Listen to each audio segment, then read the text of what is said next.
TRS party అధ్యక్షులు మిత్రుడు కొప్పుల ఈశ్వర్ గారు, మాజీ మంత్రివర్యులు, సోదరి దావ వసంత గారు, మాజీ జిల్లా ప్రజా పరిషత్ అధ్యక్షురాలు, అట్లాగే మా మిత్రులు మాజీ శాసనసభ్యులు సుంకె రవిశంకర్ గారు, మిత్రులు లక్ష్మణస్వరరావు గారు, బాపురెడ్డి గారు, హరిచరణరావు గారు, శ్రీకాంత్ గారు, సమావేశంలో పాల్గొంటున్నటువంటి వివిధ హోదాల్లో ఉన్నటువంటి బీఆర్ఎస్ నాయకులు, మిత్రులందరూ కూడా చెప్పంటున్నాను.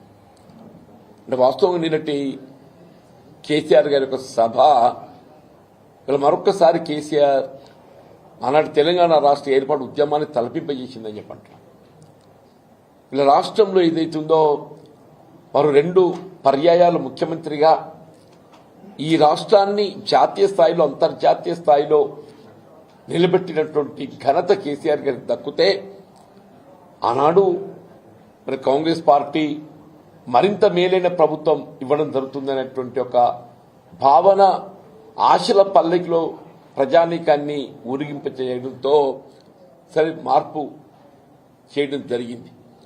ఏ మార్పు అయినా కానీ మంచి కోసం జరగాలి. కానీ జరిగిందేంటి? తిరోగమన చర్యగా మీరు కేసీఆర్ గారి కంటే మెరుగైన పాలన ఇస్తామని చెప్పని మీరు పేర్కొన్నారు.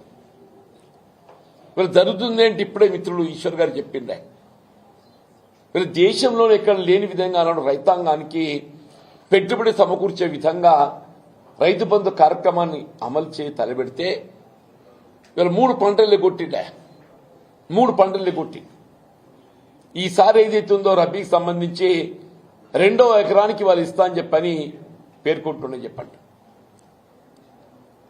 వీళ్ళ పంటల బీమా పథకం, వీళ్ళ ప్రకృతి వైపరీత్యాలతో పంటలు నష్టపోతే రైతాంగాన్ని ఆదుకోవటానికి కొరకు పంటల బీమా పథకం అమలు చేస్తామని చెప్పాను.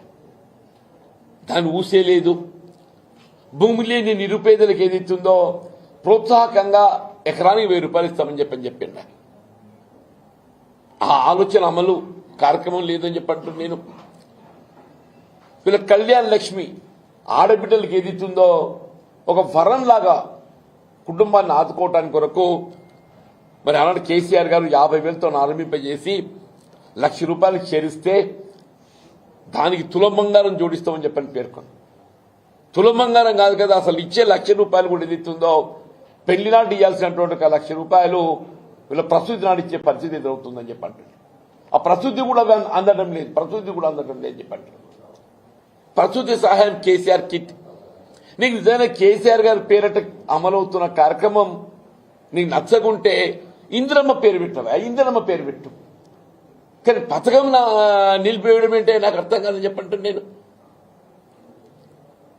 వీళ్ళ గురుకుల ఆశ్రమ పాఠశాలలు వీళ్ళ అల్పసంఖ్యాక వర్గాలకు కానీ బలహీన వర్గాలకు కానీ ఎస్సీ ఎస్టీలకు కానీ వీళ్ళ కేసీఆర్ గారు ఏదైతుందో విద్య యొక్క ప్రాధాన్యత గుర్తించి అందరికీ ఉచితంగా విద్యా బోధన సౌకర్యాలు కల్పింప చేయాలని చెప్పని వీళ్ళ గురుకుల ఆశ్రమ పాఠశాలలు ఏర్పాటు చేస్తే వాటిని నిర్వీర్యం చేసే విధంగా మీరు మౌలిక సదుపాయాల కల్పన లేదు, శాశ్వత భవనాల సదుపాయం కల్పన లేదు, ఫీజు రియంబర్స్మెంట్ అని చెప్పి అంటున్నాను. 10,000 కోట్లు ఇలా పెండింగ్ బకాయిలు. వీళ్ళ కేంద్ర ప్రభుత్వం విడుదల చేసినటువంటి 276 కోట్లు దాన్ని వినియోగించుకోలేక 25% నిధులు జోడించలేక రాష్ట్ర ప్రభుత్వం మరి మిత్రులు లక్ష్మణ్ కుమార్ గారు ఆయన శాఖ మరి ఏ విధంగా నిర్వహిస్తున్నా ఏంటో ఆయనకే తెలియాలని చెప్పి అంటున్నాను.